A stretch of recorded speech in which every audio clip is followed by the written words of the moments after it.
Hi there, Kabibo! Isa ka bang researcher at nahihirapang maghanap ng reputable source o mapagkakatiwalaang source para sa study mo? Well, don't worry because the Bibo Project got you covered.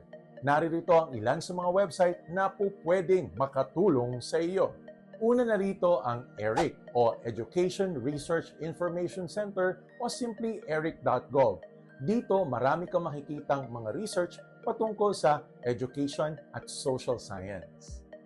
Pangalawa ay ang Philippine e-Journals o PEJ. Kung ang hanap mo ay mga saliksik o research paper na isinulat ng mga Pilipino, dito ka pupunta. Maganda ito kung local studies ang kailangan mo. Sumunod ay ang Science Direct. Ito ang pinakasikat na database sa science, technology, medicine at social sciences. Maraming updated at international studies na makikita doon. Pangapat, kung ang libro or e-book o kaya naman yung journal article na hawak mo ay pinublish ng Springer, Wiley, at Routledge, naku, jackpot ka. Kasi ang mga ito ay credible or highly credible dahil dumaan sa masusing review ng mga eksperto. Tandaan, sa research, hindi sapat yung, basta nakita ko sa internet yan eh.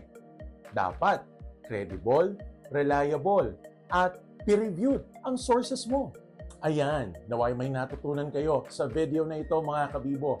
At kung nagustuhan ninyo ang aming content, please follow us on Facebook at pati na rin sa TikTok. At pakilike na rin yung mga video namin and share it to your loved ones. O paano? See you next video mga Kabibo.